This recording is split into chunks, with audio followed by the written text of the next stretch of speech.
Good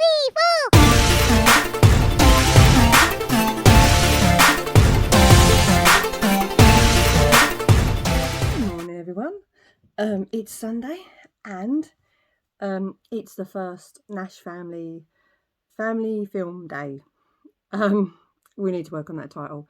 Anyway, so as I've mentioned before, we basically will pick a couple of days throughout the year, and we just sit and watch films. Normally it's movies that we kind of have missed at the cinema, or they might be brand new to streaming, but we will sit there and we will just put on film after film after film until it gets too late to put on any more. So this is our first one of 2023. I'm ready to go. I have my movie leggings on, very appropriate. Had breakfast, and we're basically going to just stick on the first film. So normally when we do some of these things, it's kind of like we start with something, a bit of action, a bit of, I don't know, a bit of sci-fi or superhero. So in years past we've done Shazam, Aquaman, Bumblebee. They're usually like our first film to get us into it, like to start with a bang. We haven't got one of those this year, or at least we haven't thought of one this year. So I am about to pop into the front room with my husband and my daughter, and I think the first film we're going to watch is Rogue One. So yeah, but which we've seen before. Haven't seen for a while, but obviously with Andor and everything, we thought, well, we haven't seen that movie, let's give it another go. We loved it the first time, probably love it just as much this time. And obviously for me, my absolute favourite, Donnie Yen, is in this movie, so I'm really looking forward to seeing him. But yeah, so we'll just film throughout the day and tell you our reactions to movies and just show you what we do on a family film day. So we've just watched film number 1, which was Rogue One. Sophie, what do you think? It was good. Yeah? Yeah. Okay, where does it stand with the other Star Wars films? I don't know. It's just really good. Top 5. Anyone who says otherwise is deluded. Okay, so there you go. Because we watched Solo just a couple of nights ago as well. That's so top 5 and all. So the husband is saying that both Rogue One and Solo are in the top 5 Star Wars movies ever. Feel free to argue if you want to. Yeah, I mean, obviously, as I said before, I do love this movie. Just watching it again makes you realise how much you love it. And of course, Donnie Yen being in it obviously doesn't hurt. Donnie Yen has a bit of a habit of turning up into like a Hollywood movie, doing his bit, outshining everyone else, and then just going and leaving everyone either in tears or whatever. So I will also admit now I had a bit of a tear in my eye, I think, because it is quite sad. Obviously, I won't say anything if you haven't watched it. I mean, if you haven't, you should have. But yeah, I really enjoyed that film. Feel free to argue whether or not you think it's in the top 5 Star Wars movies of all time. But now we're going to quickly grab some food, sit back down again, and we're putting on See How They Run, which is something I wanted to watch, but I just happened to miss it at cinema. It's only an hour and a half, so let's see how this goes. All right, so we've just finished film number 2, which was See How They Run. Which was one of my picks because I really wanted to see this at the cinema and we just didn't get around to it. What do we think? Yeah, that's good. So, husband's there. Hello. Yeah, it was good. Good. So, yeah, fourth wall breaking, self-referential, and just a nice little play on the genre. Cool. Sophie, what do you reckon? It was very good. Yeah. Woman of few words. Yeah, no, I really liked it. I had absolutely no real clue about what the whole thing was about. Obviously, knowing it was a murder mystery, that's about it. Yeah, I didn't realise it was based around the Mousetrap. So I was actually a bit worried watching it because I've never seen the Mousetrap before. But if you've never seen the Mousetrap and you've never seen this film, you can watch this film and the play still does not get spoiled for you. So you can still go watch it if you want to. So yeah, so that was pretty cool. And that's weird considering the Mousetrap has been going now for about, 100 years now, almost. So yeah, that was really good. Love Sam Rockwell. So that was really cool. Seeing him in it, he was really good. And Sophie, how'd you say her name again? Saoirse Ronan, which I can never say. I thought she was brilliant in it. I thought she was really, really great, really comedic. Yeah, so that was really nice to see that film. And it's less than 2 hours as well, so it's a nice short film if you just have some time to kill. So now we're going to grab up some more snacks, and we're going to put on film number 3, which I think was probably also another one that I wanted to see, and it is The Harder They Fall. So yeah. Okay, so we just watched film number 3, The Harder They Fall. Okay, before I go into anything else, what did you think of it? It was alright. Matt, lady, a few words, yeah. It was alright. Yeah, I thought it was good. Like the cast is excellent, so that's always a plus. It's a standard Western, but the cast was great. So okay.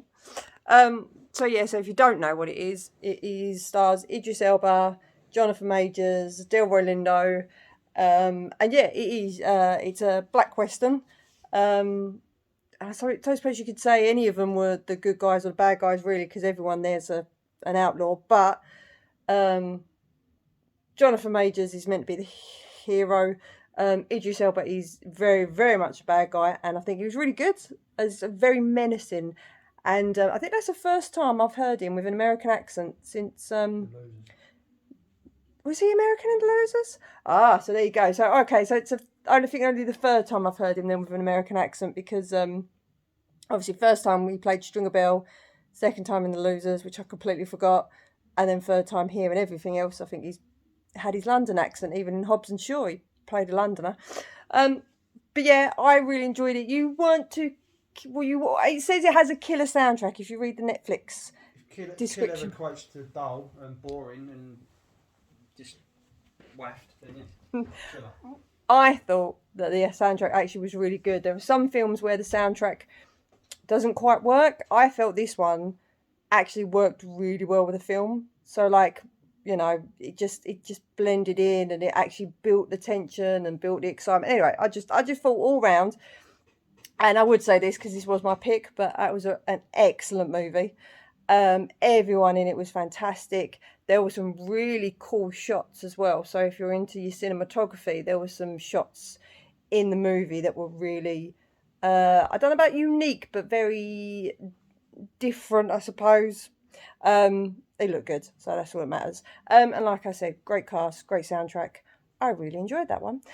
Now, this is the part of the day where we normally break for dinner. So we're quickly going to shove some food in, have something to eat, and then our next film of the day, possibly the last one, is, if I turn you... Okay, there we go. It's the latest Guy Ritchie one. And that's what we're going to be watching next. That's, I think, the husband's pick.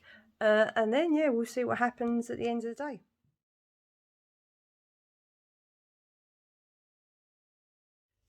It's 20 to 8, and we've not long finished the last film, film number 4, which was, what was it again? Operation Fortune. I keep forgetting the name of it. Right, okay, so what did everyone think? What do you think? I thought it was the best film that we watched today. More than 4 words, fantastic. Okay. Yeah. You're dead to me. No, because I've seen Rogue One good. before. It's good, but it's not better than Star Wars, is it? Let's be honest. No, because I've seen Rogue One before. My son. It's a great film. I've been waiting for it for ages. It's had so many aborted release dates, and it's Guy Ritchie, and Guy Ritchie's on a bit of a winning streak at the minute. And Jason Statham doing what Jason Statham does, which is kicking ass. And you do love a bit of Guy Ritchie, don't you? Because I think my husband is absolutely obsessed with the 2 Sherlock Holmes films. Oh yeah, they're brilliant. And what he's done for Hugh Grant, where Hugh Grant is now doing his not Hugh Grant accent, they're doing his sleazy Fleet Street accent, is fantastic. So, Sophie's favourite film was that one. What was your favourite film for today?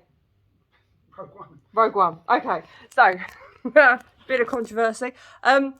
I like the film, but I thought it was going to be more like The Gentleman. I don't know why. I suppose just because Hugh Grant with that wonderful accent was coming back. He hasn't made a similar film now. He seems look at Roffer Man and all that. They're totally different films, aren't they? His last 3 films. True, yeah. So I don't know why. I don't know. I just thought it was going to be a bit different. it was more action than I thought it was going to be. And it was really weird because they do kind of use a very similar trope to the Nicolas Cage movie that they did. And anyone want to remind me what it was called again? Because I never get the name right. The Unbearable Weight of Massive Talent. Thank you very much. Yeah, because it has a very similar kind of trope where they use Josh Hartnett instead of Nicolas Cage.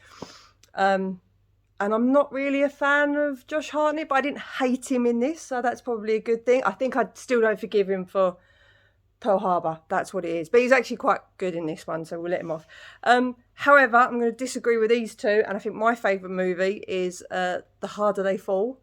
I just think as an all-rounder, it was, I don't know, it's just my favourite film. Everything just seemed to work really well in that one. The characters and the music and the action and everything else. Anyway, so that is Family Film Day 2023.